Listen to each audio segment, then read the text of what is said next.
Our first order, our first order of business is the proposal for handbook change, school forest overnight payment. So take it away, Joyce. Yeah, thank you. Thank you for all your patience and getting this set up. Thanks, Mark. Appreciate it. Yeah, thank you. Yeah. All right. So, I want to say about a month ago, had a conversation with Jason Bull and then Kelly Voren. So Meredith and Lisa, you've met Kelly Voren, but Kelly Voren, she works in our district. She's our school forest coordinator person, fabulous individual. So I met with Jason Bull and Kelly Voren, and they approached me with the idea and the proposal that we'd like to take a look at what we are currently doing for our teachers who go out to the school forest, and it's primarily for the 6th grade camp. So kids that are in 6th grade, well, pretty much every student goes out to the school forest, but 6th graders have camp, and I think they spend 2 overnights. So of course, because of the overnights, there's an additional payment that we pay our teachers, our adults. You know, they're there during the day, the normal school day, and they're getting paid their teacher contract, their teacher salary. But then of course, we need the adult teacher supervision overnight. And there's an extra payment for that. So Jason and Kelly asked, to look at that, came with a proposal. No one could remember, so it's probably even more than 10 years that we have looked at what we pay those teachers. We are required for the overnight, that ratio of student to staff. There's 1 adult for every 10 students. Obviously, there are teachers, they're doing a fabulous job supervising overnight.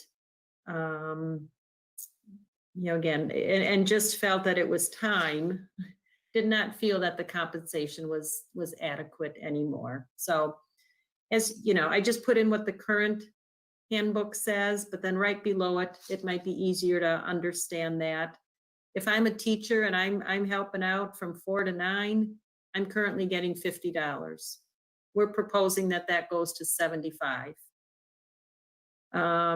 If I go out there at 8 p.m. and stay till 7 in the morning, I'm getting $75. We're proposing $125. If I'm there from 4 p.m. all the way to 7 a.m., I'm currently getting $125. We're proposing $200. So I think that's it in a nutshell. Based on prior years, overnight camps and how many adults, how many teachers we're talking about. Approximately the impact to our budget will be about $6,000 a year. So questions, thoughts? So, the ever moving target of, how is this going to look for fall when they all want to go to fall camp? Well, yeah. We could be doing this in triplicate, maybe even quadruple if we're spacing kids. So that would be my only concern, is that, 6,000 during a normal year, I'm all for that. Makes me a little nervous though if we have to do this 4 times. And for obvious reasons, and I'll support wherever we need to go, but yeah, I think we need to consider that. Yeah. I don't even know if there's been, and maybe Mark knows this, I don't even know if there's been discussion about, for the 2021 school year, what might 6th grade overnight camp look like. But let's say we can move forward with it. Maybe they just go more often and there's less kids. So I still think you'd need about the same amount of adults, if that makes sense. But so again, I have not had any conversation. I know Jason and Kelly have had some talk about it, but I think we're just looking at raising the fee by $25 to pay them $75 instead of 50. I would say, there's a chance that we don't stay overnight. Maybe we only go during the day and we can't social distance them enough, or maybe we choose to go, in smaller groups.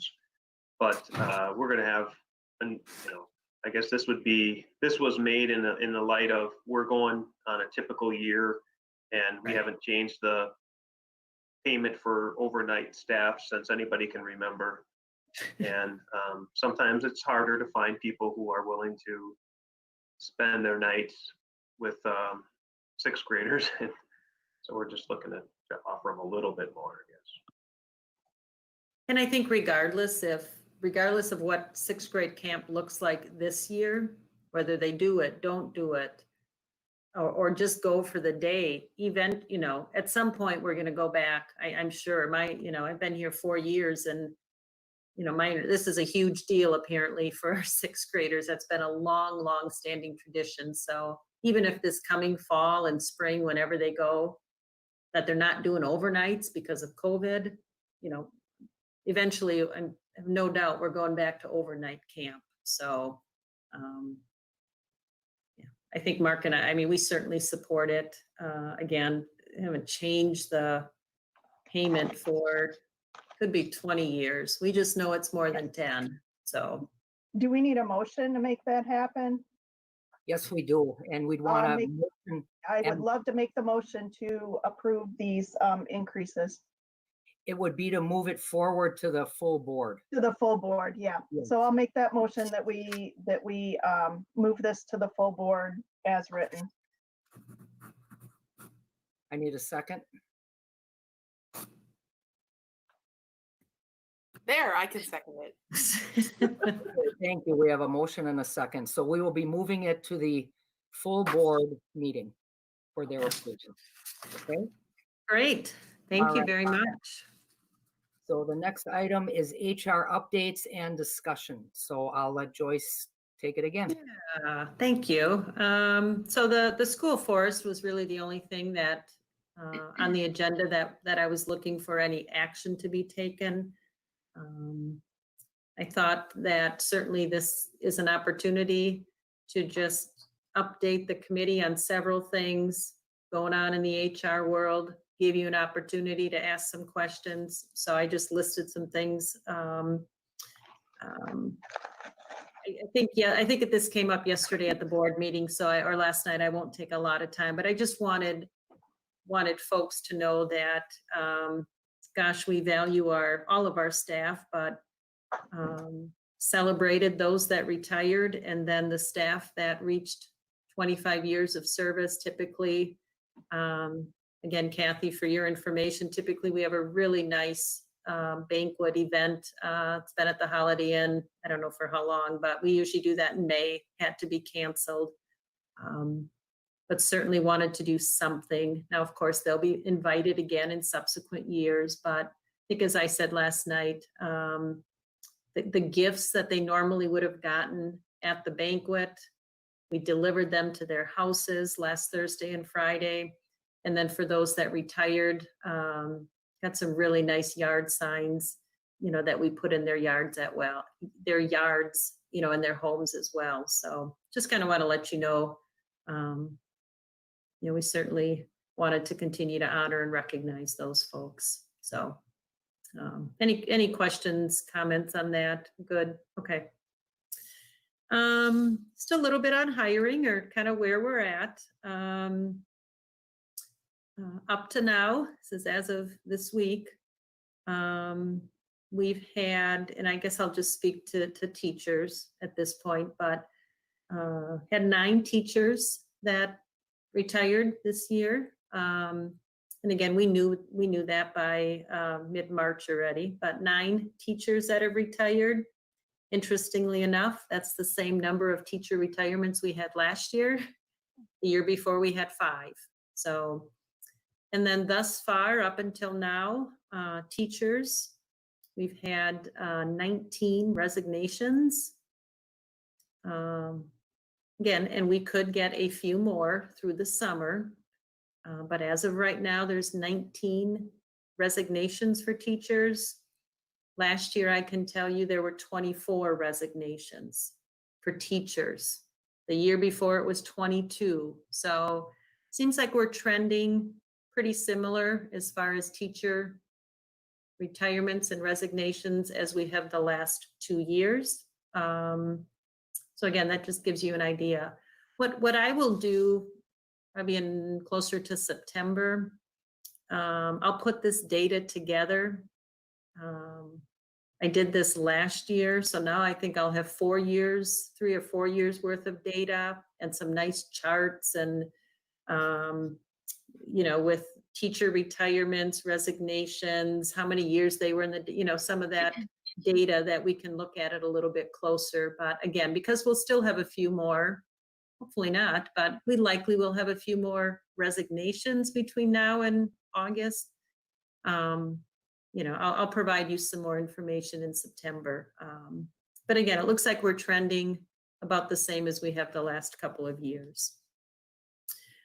Certainly have done some hiring. I mean, you see that on the personnel reports. Right now we have, as far as teachers, we've got six openings right now that are in some stage of, you know, the posting still open, or interviews are taking place this week, or just got posted yesterday. So right now, as of today, we've got 6 open teacher positions in our district. So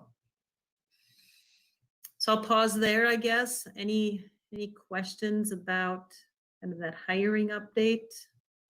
Or Mark, anything? Yeah, oh, go ahead. Have those positions been posted, and are you getting applicants for those diversity positions? What's the update on that? Yeah, so the district-wide, you know, so if you remember, there's a district-wide culturally responsive behavior specialist. We ended up we did post it, had some applications, did some interviewing, certainly some quality human beings, just did not feel like we found the right person, the best person. So we did repost it. Got a few more applications, but haven't really screened them or had anyone come in yet. That's honestly where we're at right now. So been talking about it. I know Mark and I and Joanne talked about it. It's Wednesday, late last week, I think. I mean, it's an important position, certainly. So I don't know if you want to add something to that, Mark.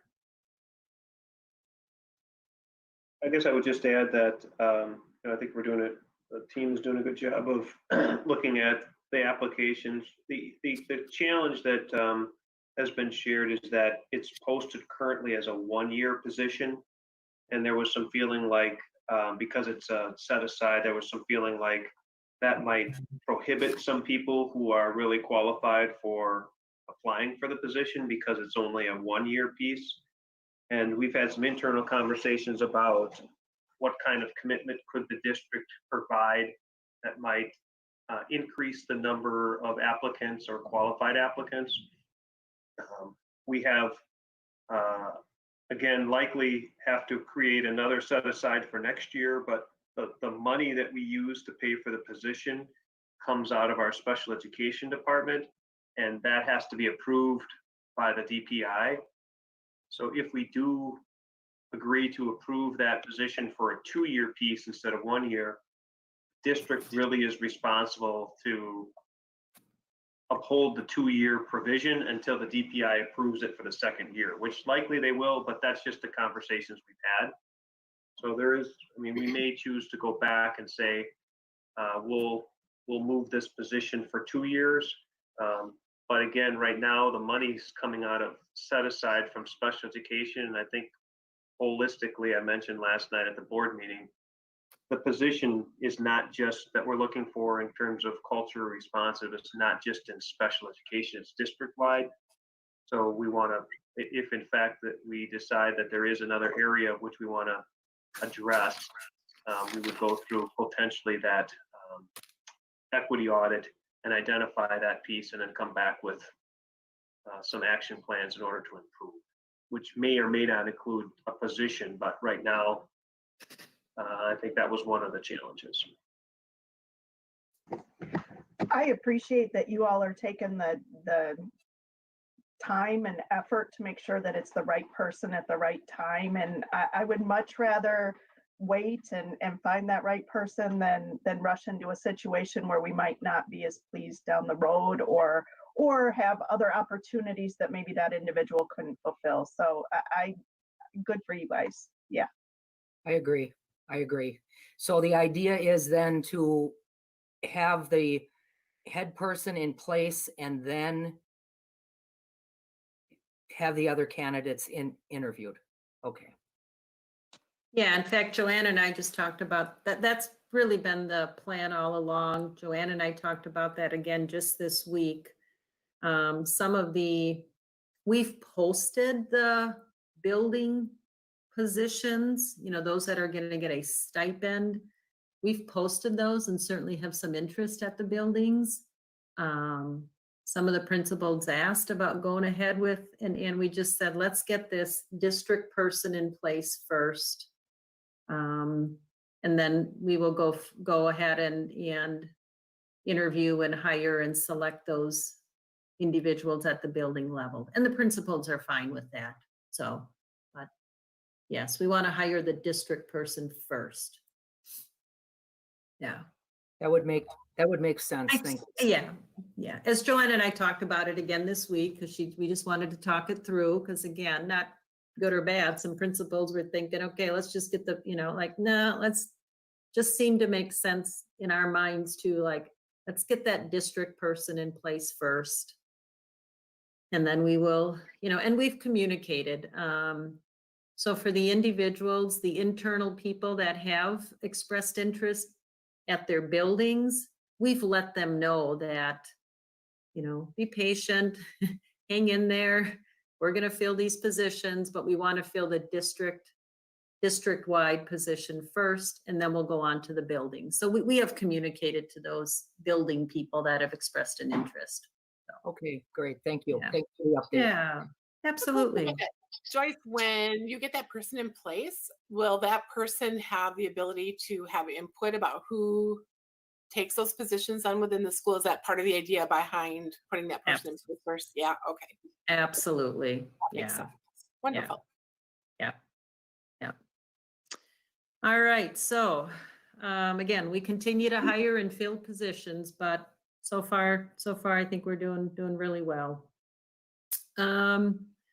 Just again, this one's pretty quick. Just please know that we certainly understand, recognize the value, the importance of continuing to communicate with our employees in light of everything that's going on and all the planning that's going to be taking place this summer for the start of the school year. We certainly understand the importance of good communication. All of you, because you are on the MPSD email group, you would have seen them as well. I mean, since mid-March, we've been sending out almost weekly updates to our employees, just trying to keep them in the loop, keep them posted, trying to answer some questions. Continue to encourage our staff, check your email. So we will, our plan certainly is to continue to communicate over the summer. And just have encouraged our staff, periodically check their email. I think what we talked about doing, because, we don't know exactly the timing of those communications. When we have something to communicate that's important and meaningful, we want to get it out. So I think we talked about, Mark, if I remember, that when we're ready to send out a communication, an email communication, I think we talked about pushing out a message, like a text message or something through IC that will say, hey, check your email. There's going to be a staff communication coming out. That's kind of what we talked about for the summer. I have that right, Mark? Yeah, I think sometimes some of our staff members just don't regularly check their emails over the summer. And we know that there's just lots of things that we're going to want to keep them up to date on. So rather than just saying, check your email periodically. We have the ability, if you're a parent in the district or you can get those Infinite Campus messages from us. We have the ability to send them just to our staff members' personal phone and contacts as well. So that way, I think we'll have a better way of assuring people to check their email as opposed to just putting the inbox in there and hoping that they understand what we're trying to communicate. Is everyone's email changing now at the end of the month? Is that for everyone? Yes. Okay. Yes. Okay. But what we do have every employee's home phone number or cell phone number. And so what we would do is we would push it out in their home phone number or cell phone number saying, hey, check your, with a message so that they know to check it. Otherwise, if I send an email and they don't check their email, Great. I can't send them, so that's how we do that. Okay. We don't do it often, but this summer we felt like that was the best way to ensure that we were communicating with all our employees. All right, so I think Mark talked about this a little bit at the board meeting last night, but have a draft plan in place, a plan with protocols, guidelines, for employee safety, health, well-being, but a plan in place to return to work in central office.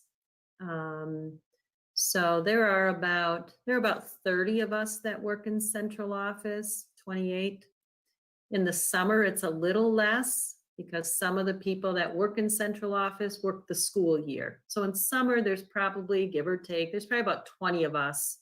Now that, well, tomorrow, I guess, the last, after this week, there's really only about 20 of us in central office at any given time until closer to the start of the school year. So we have a draft plan in place, and it talks about anything from what employees are going to be responsible for, when you need to wear masks, putting plexiglass in the front office. We're installing some wall-mounted hand sanitizers. There's just a plethora of different things in this plan to reopen central office. Again, keeping in mind the health and safety of our employees. So I think we're getting close. I think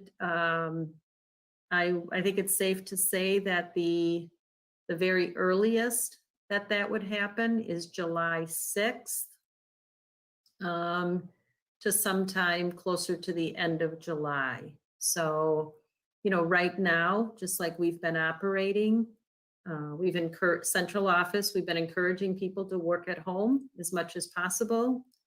But if your tasks or duties are such that you have to come in for a period of time to do something at the building, it's fine. Make sure, it's the payroll stuff, it's the paying the bills. And again, they're in just very short periods of time. So it seems to be working, but we certainly know that at some point we need to reopen central office.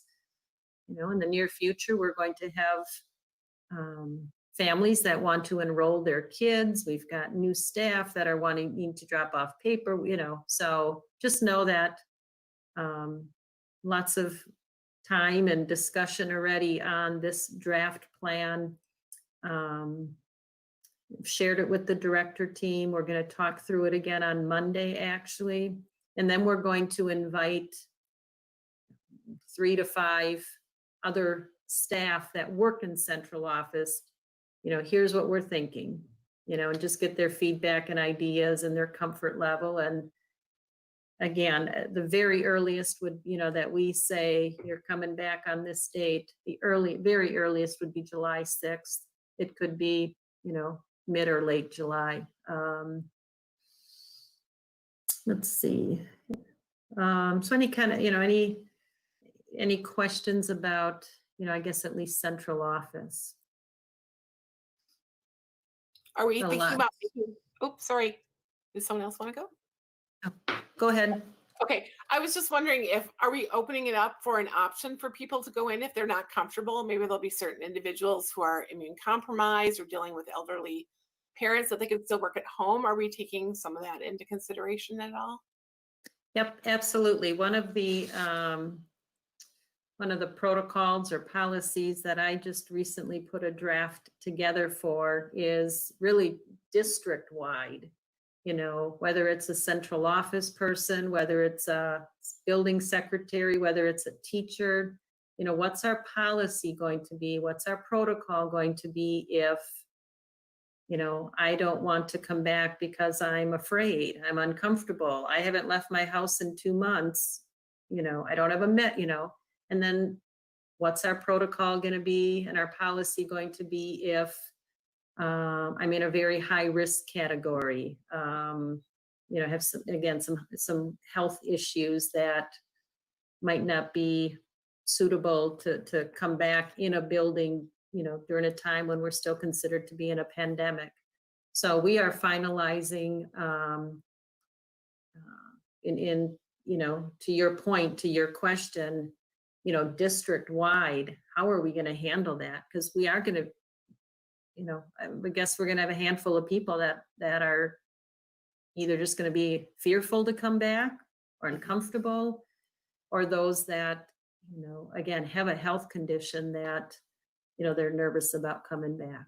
So, and I've done lots of reading. There's lots of legal guidance, sat in on many webinars. I continue, you know, what's best practice. So we are finalizing those policies district-wide. Is it possible for a teacher to teach from home then and then have it like I know it's crazy, but you had someone who's immune compromised or had a physical condition that they couldn't be there. Could they teach from home and then you have a substitute or an aide? Because I know somebody has to be in the room with them. I'm not saying you have to answer that right now, just something to think about. I know it's very complicated, but that's exactly the kinds of things we're thinking through. Okay. You know, what are we going to do in that situation? And what's you know, if they have, again, it gets complicated, but if they technically have a disability, you know, what is a reasonable accommodation? You know, for a teacher, that may or may not be reasonable to you know, if we're all back, you know, so there is truly a lot to, some of the other stuff is a little more, I would say cut and dry, but you know, those are the two scenarios that as a district, we have to think through, you know, what we just talked about, and a situation where an employee might just say, I'm afraid to come back. I mean, no medical issue, I haven't left my house in 3 months. I really don't want to come back to work. So we got to make a policy and a protocol how to handle that as well. So, Joyce, I'd like to just make one other suggestion to take into consideration those maybe caring for an elderly parent. Yeah. I'm in that situation right now. I'm the primary caregiver of my mother.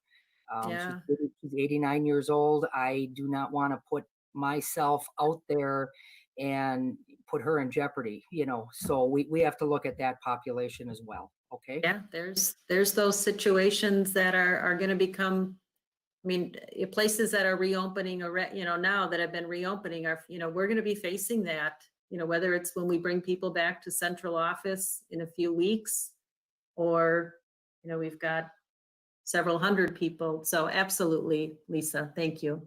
Yeah.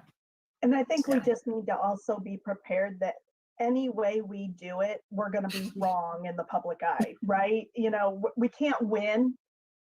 So all we can do is do our best. Yeah. So we'll keep you posted, but that is definitely a protocol policy that we'll have to finalize, you know, in the pretty near future as people start coming. I mean, we've got to be prepared for those scenarios. And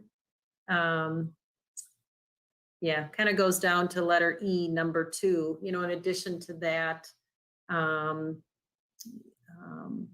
you know, we have a draft, but protocol policy in place, very specific, again, for employees. Other people are working on students, but if I'm an employee and, I'm back in buildings and I develop COVID-like symptoms, what's the protocol? What's the policy? I test positive, what's the so that's all part of these policies that we are developing and putting together. So it's very clearly defined. If you're in this situation, this is what's going to happen. If you're in this situation, here's what you have to do. So if I'm back at work and my spouse is diagnosed or positive for COVID, I can't come to work for a while. So those are all the, very specific kind of detailed scenarios that we have to be looking at for, again, not just central office, but these will be district-wide practices and protocols. So.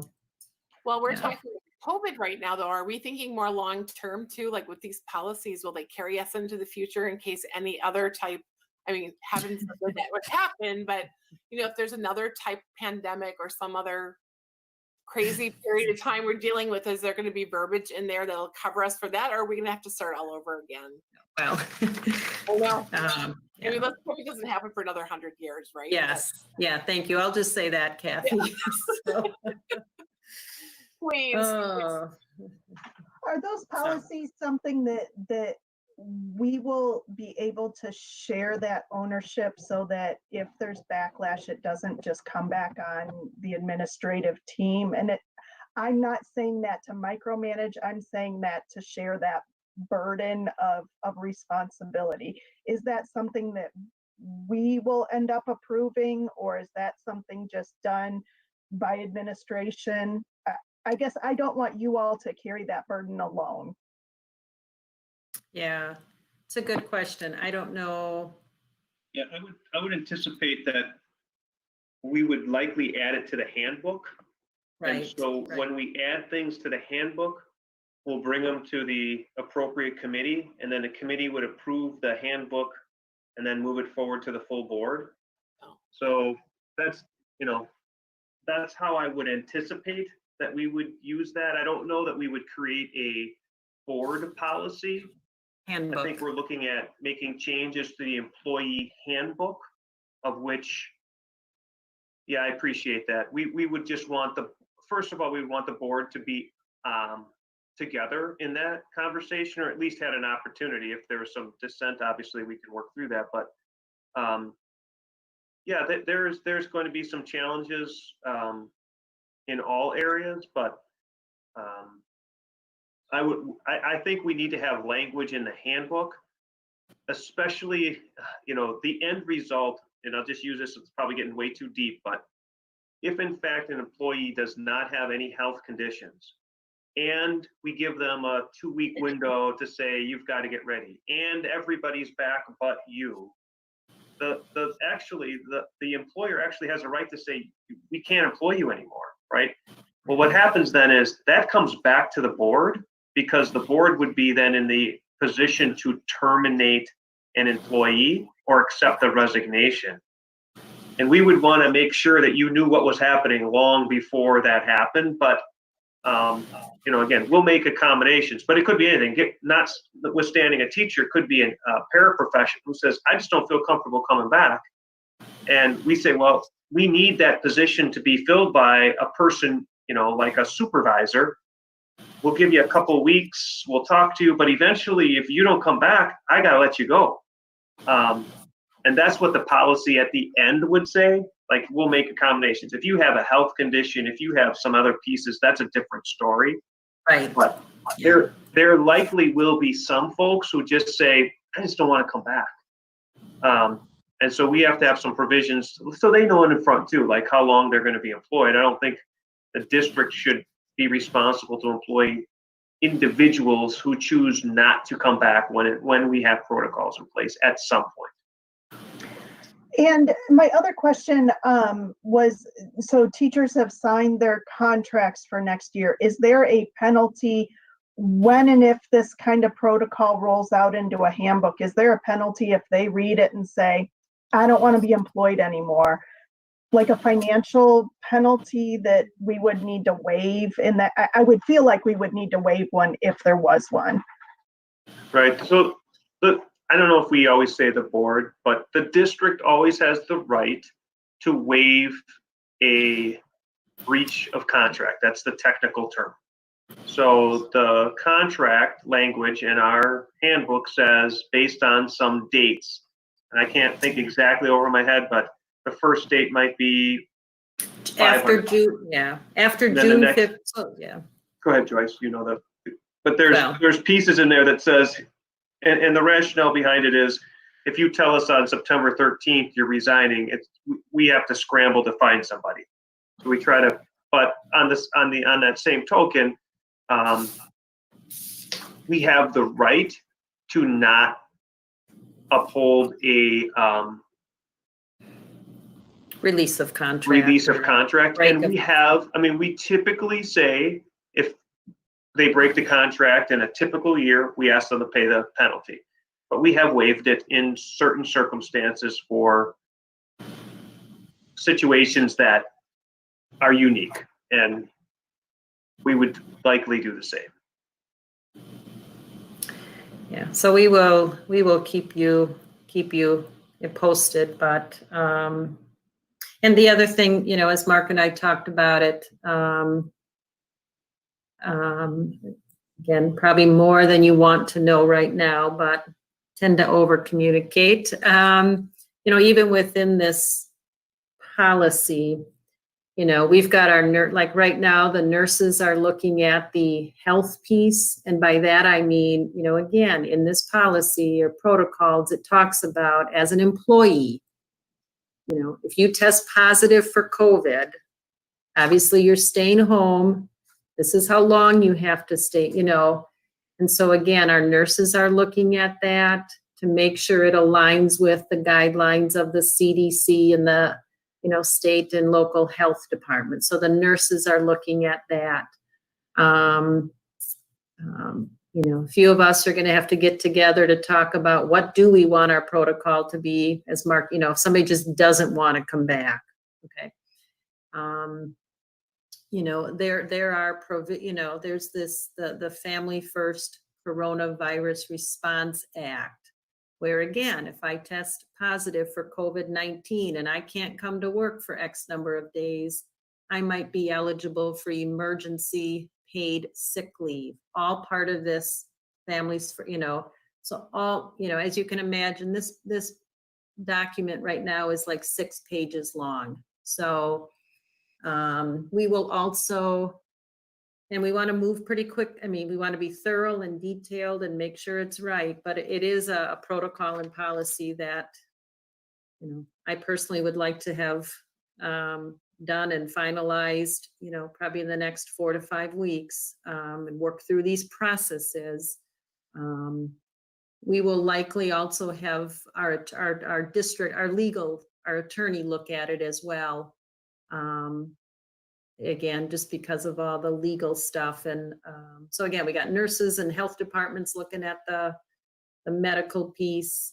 We have some decisions to make, you know, at the district level in certain situations. We're gonna have our legal folks look at it, and absolutely then, because it likely should be in our handbook, bring it through the committee and to the board. So we got some steps to take care of yet. So it's good. There's a lot to think about, but there's a lot of different scenarios that we have to work through the steps. So Meredith's like, yep. Yeah. So yeah, just maybe a little bit more about planning, you know, for the return to school in 2021. Of course, that's you can imagine a huge chunk. I know Mark talked a little bit again at the board. He's keeping the board informed. Just more of an FYI, there likely will be some staffing implications. I think Mark said last night, I mean, right now we're looking, you know, we've got folks working basically on 3 options for fall. So one option is we're all back in buildings.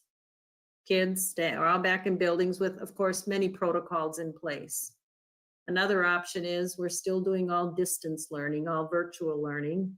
And then the third option, and I don't know which one is A, B, or C, but the third option is you've got some combination of kids coming every other day, and the day they're not in buildings, they're learning at home. So you can imagine, we are planning for 3 options and all the protocols and everything that needs to go in place for those 3 options. So, we are ready. Mark talked to the board a few weeks ago, or Mr. Nichols, about because of all this planning and the health related piece, that we are, typically our nurses don't work in the summer. They're done after this week. They don't come back till the middle of August. So, we're allowing our nurses, to work some extra hours this summer. We have to. We need our nurses to be looking at the health related pieces of this and working with our health department. Depending what we end up, here's another example, depending what our cleaning and sanitation plan is like for fall. Certainly it's going to be different. It's going to be enhanced from what it is now. Again, Chris Dupre might come back and say, here's our cleaning and sanitation plan. I need X number of additional custodians to do this, to keep our staff and our students and family, everyone safe. So again, just kind of don't know what that's going to be yet, because all this, again, we're planning for 3 options, and but just know or keep it in the back of your head that depending what plan or combination, there likely will be some staffing implications. So what do you want to add to that, Mark? Anything? Or any questions or thoughts on that? I would hope that most of the dollars could be earmarked from the CARES Act money. But I would also say that there is going to be some balance of what is a new normal. And, we're learning all kinds of language, like the difference between cleaning and disinfecting. So I'd articulate to you that we've been cleaning every room all the time, but we haven't been disinfecting every room all the time. So if we have to disinfect every room all the time, we're going to need more time and to do that, which means either we're going to have less coverage during the day and more at night, or just more at night, right? And the same in the day. So those are some of the things. I hope the CARES Act money, we can use that. But I also think it might be some of the new normal that we have to think about. So when the CARES Act money goes away, I don't think the expectation of cleaning versus disinfecting goes away. And then that's going to be upon the district's responsibility to make up the cost. And that won't be this year, but I would tell you that my big concern, and I said this to our legislators recently, is the budget forecast. We'll figure it out for this year, but the coming years, I would anticipate a reduction in state aid and no CARES Act money, of which if we add nursing and stuff that we just feel like we need to do, it's hard to take that away and have the same expectations for community and family. And so we're going to have to absorb those costs with less money. That's what worries me gravely. So I'll continue to advocate for, you've got to help us. And maybe, there's some talk about a federal backfill and then maybe not a state, there's some federal dollars that they're talking about a second round, but, we can survive I don't want to say this publicly, but $150 per pupil reduction. We'll go into our fund balance and do it. We can do that for 6 months. But if we have to cut $150 plus another $150 for the next year, we're talking about, $3 million. We can't do what we need to do with less $3 million. And that will be really, really hard and we can't take $3 million out of fund balance. You just can't, after you've taken $1 million to fix the first year. So those would be the conversations as we're talking with our legislatures and our community members. Like, we're going to do everything we can to do this safe and to do this economical. But if we're going to get less money, this next school year is going to cost more. It just is going to cost more to do with the technology, with the safety, with the, the added just PPE that we need to have, it's going to cost more. So the idea of doing more with less gets old pretty quick. That's how it is. So again, just we'll keep you posted, as we continue to plan for 2021 and, what, if any, some of those staffing implications may be. I think we already talked a little bit about the HR, the employment policies and protocols. Again, we'll bring those forward. And then just, I think it'll be very important, whether it's reopening central office or when we get to reopening, closer to this, the schools, certainly know that we will need to put together a strategic, well thought out plan for communicating and training employees. What are their expectations? Whether it's hand washing and when you might have to wear a mask, or when you're sick, don't come to work, or, just social, we'll just have to do a really, as best as we can, everything I read and listen to, and I'm sure Mark would say the same thing, just the communication, the training that we will need and want to do, with our staff as people start coming back to work. And it's a tough situation. I think Meredith, she said it, it's a tough situation. There are going to be staff that are going to think, this is great, appreciate it, you're doing exactly what we need to do. There's going to be staff that think, oh my gosh, you're going way overboard. And then there might be staff that are going to think you're not doing enough. It's, we have 800 employees that all have different thoughts and opinions and ideas. And it's, so I think that communication and explanation and training and rationale and, as administrators, not just directors, but all administrators, we have to model the way. And so we know that that's a big, I think we as a district know that that's a big piece as well, as we are going to be bringing people back into buildings. And I'm just, we're talking employees because we're the personnel committee, but, there's the whole piece too at some point of the whole communication with families and students and what it's going to look like for them. So again, we're just talking about employees in this group. So sorry, Lisa, I didn't mean to just kind of go through the whole agenda, but any thoughts, questions, ideas, words of wisdom? It's not easy, and you all are doing a great job. It's like I said, you just summed it up really well. We're never going to do it right. We're never going to please everybody. All we can do is be as safe as we can and do the best that we can. I agree. Yeah, I appreciate that. And yeah, we need to keep our students, our families, our staff, and so much of it really does, based on the guidance of the CDC, the state health department, the local health department. I've heard Mark say this a few times now, and if it's changed, please say this, Mark, but the DPI is not going to tell school districts what they have to do. They're not going to, they're giving us guidance, just like the CDC, just like the health, they're giving guidance. But DPI is not going to say to 400 districts, you have to do this, this, this, and this for students, because what we do in Manitowoc, it might be different than, Park Falls, Wisconsin, or what you do in a, district with 100 students might look different than 5, so, and I don't think that's changed, has it, Mark, that they're going to give us guidance, but it's really up to your district. Right before this meeting, we were on with our nurses talking about just some planning, and they had heard from the DPI's nurse that it's going to be a local decision, right? Yeah. And so our county health department is saying, yeah, we're still working out the protocols, but we're happy to walk through the process with you. What do you think?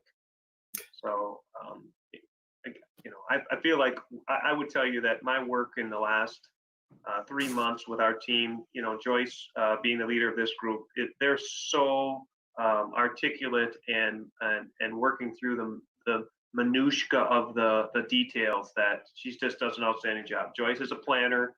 You know, Jason and Pam are planners. Our nurses are planners, and so they've got these documentations, and we will have a good protocol. I am 100% confident that we are. I feel behind the game, but I don't feel panicked. And I can tell you that there are lots of people who are feeling panicked because they don't even have a plan for picking up student materials or dropping it off, and here they're at the end of the year, right? So, like some of those things, we just said, let's get that done. We don't want kids in our building. We're just to do that, right? And was it perfect? No, but the intent, I think people understood that we're just going to give you your stuff because we don't want you here. Not that we don't love you, but stay out of our buildings. So there's just some protocols that are simple, but these are really difficult. And I'm confident that the people we have, some of their skills are really coming to the top. And Joyce and her team's doing a great job of the details that we need and reminding us of all the things that have to have in place. And we won't open until we have them in place. So I'm confident. Sounds good. And I'd like to say thank you to your team, Mark and Joyce and all Yeah. of you. Yeah, Definitely. I feel like it's putting a whole new school system together. Yeah. It really is reinventing absolutely every system you have Right. ever had. And Yeah.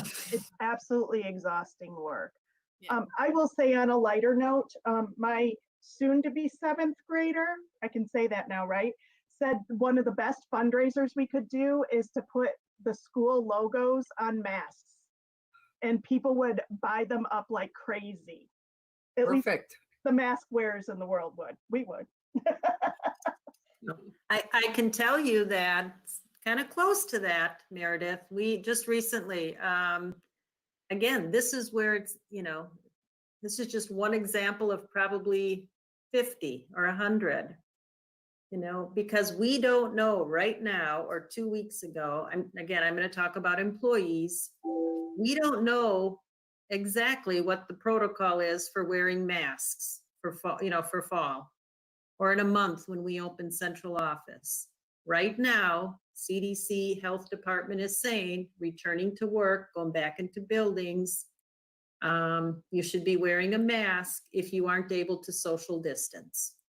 Now, is that going to be the same in 4 weeks or 8 weeks or, you know, but again, we have to plan. So we just this week ordered masks for all employees, ordered 1,000 masks. Got the nurses looked at it. They thought they were fabulous. They're black. They're going to have a white MPSD logo on them. Because again, we feel it is likely that whether it's returning to central office in the next month or so, or come mid-August, likely we're still going to be saying, you need to wear you need to wear a mask if you can't be 6 feet apart. And so we just feel as a district, we need to get, you know, they can, if they prefer their own, if that's fine, but we at least feel if we say you got to wear masks in these situations, we're giving you all a mask. Yeah, So- it's no different than us paying for name tags. I It's know, just, you know. it's something that you supply as part of the uniform. So Yeah, and you can't, you know, it could change and maybe we won't, but you can't wait till August to order masks. right, yeah, So, yeah, you know, because that's- everybody else is going to be doing that. So yeah, Yeah, so that's the hard part of this. I mean, we can, yeah, so, but yeah, they're pretty nice looking masks and they got the MPSD logo on them, Meredith. Okay, is So- there anything else we want to talk about? Otherwise, I'll take a motion from somebody to adjourn. I'll move to adjourn. Well, that would make me second. Okay, good meeting. Thank you, everyone. Yeah, thanks, All guys. right, thanks. Joyce, don't Yep. forget to click the stop streaming then. I gotta go to those little 3 dots at the bottom, don't I? Yep. Yep. Yeah. Oh, stop streaming. There you go. Stop streaming.